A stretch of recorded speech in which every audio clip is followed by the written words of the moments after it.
Bismillahirrahmanirrahim. Assalamualaikum warahmatullahi wabarakatuh. Apa kabar solih dan solihah? Alhamdulillah, semoga senantiasa sehat dan bersemangat dalam berbuat kebaikan serta berakhlak mulia. Baiklah, sebelum kita lanjutkan materi hari ini, sebaiknya kita berdoa kepada Allah Subhanahu wa Ta'ala, memohonkan keberkahan dan kebermanfaatan dari ilmu yang akan kita pelajari hari ini.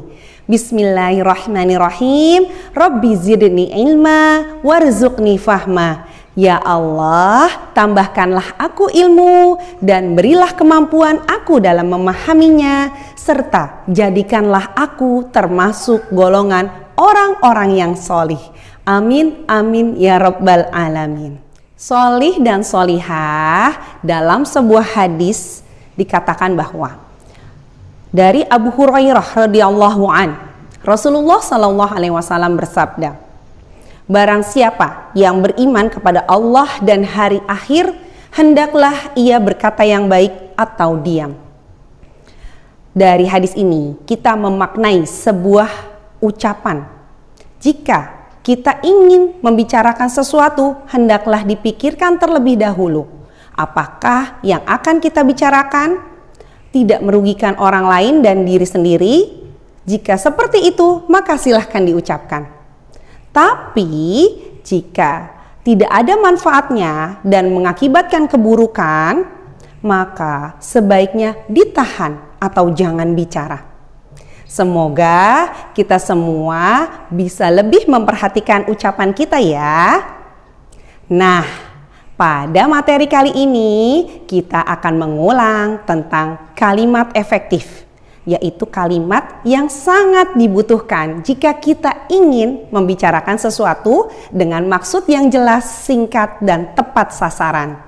Semoga kita semua bisa berlatih menggunakan kalimat efektif sehingga terhindar dari ucapan yang sia-sia. Kali ini kita akan mempelajari salah satu kaidah dalam kalimat efektif, yaitu tentang kata penghubung.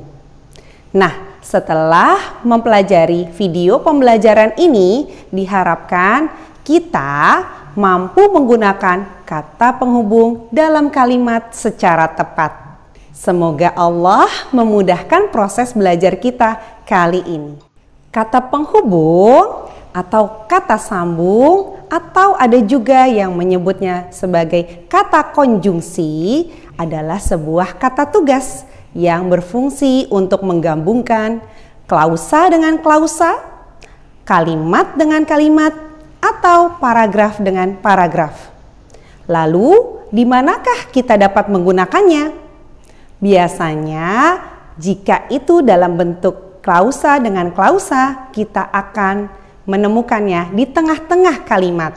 Namun, jika kata penghubung itu menghubungkan antar kalimat atau antar paragraf, maka kita akan menemukannya di awal kalimat atau di awal paragraf.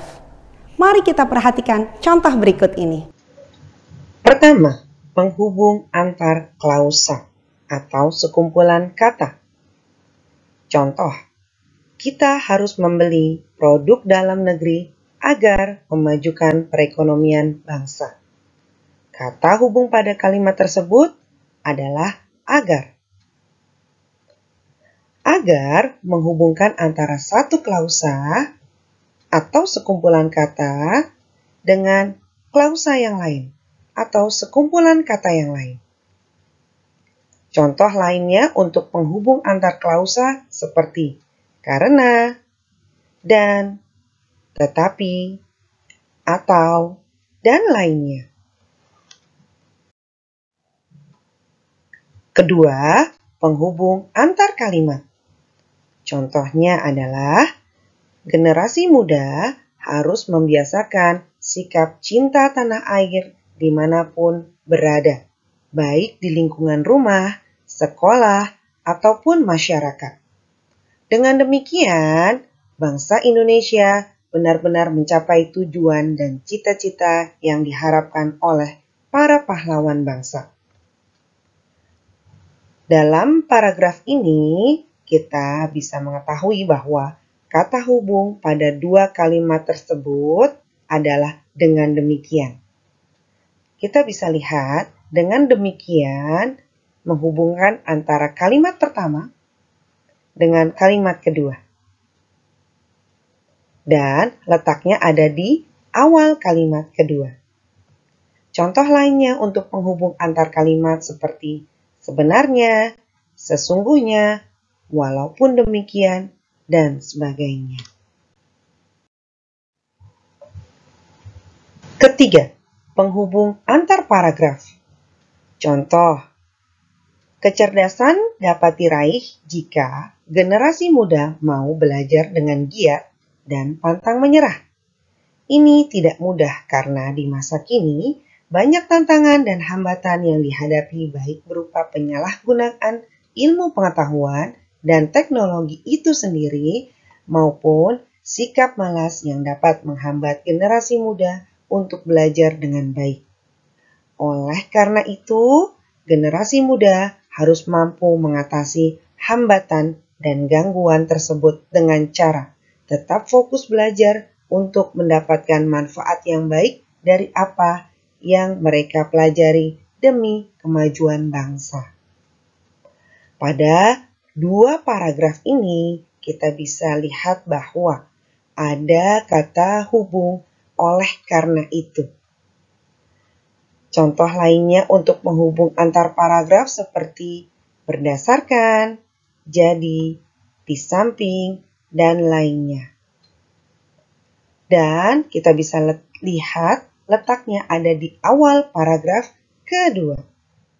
Nah, sekarang kita akan membedakan 3 jenis kata penghubung, yaitu kata penghubung sesudah, sebelum, dan ketika.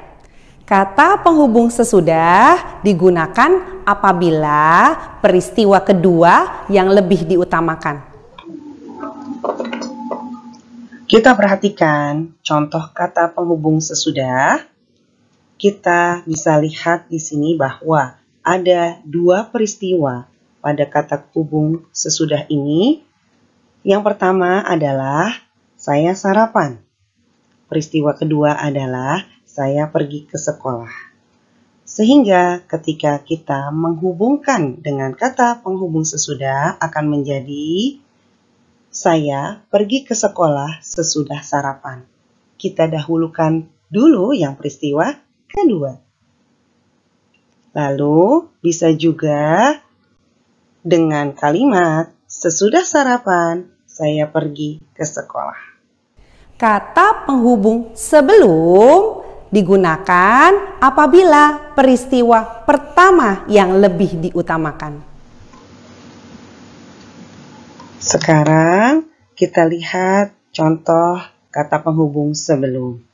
Pada peristiwa pertama ada kalimat saya sarapan dan peristiwa kedua ada kalimat saya pergi ke sekolah.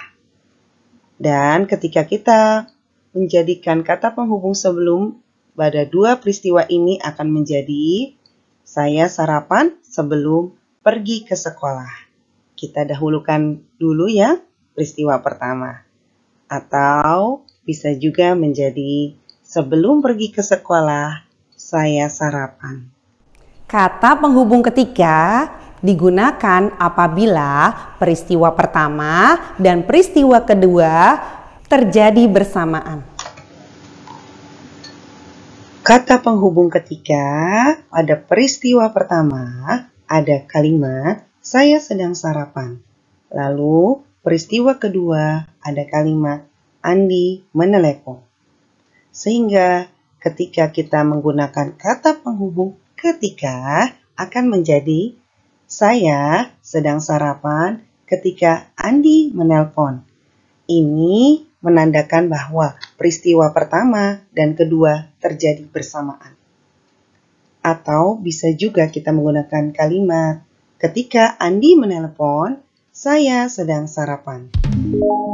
Baiklah, semoga materi yang tadi kita pelajari bisa kita pahami dengan baik dan menambah keimanan kita kepada Allah Subhanahu wa Ta'ala.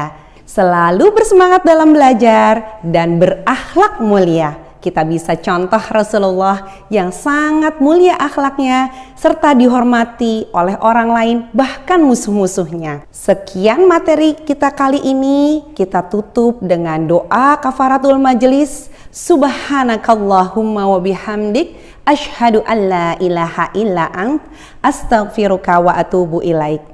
Wassalamualaikum warahmatullahi wabarakatuh.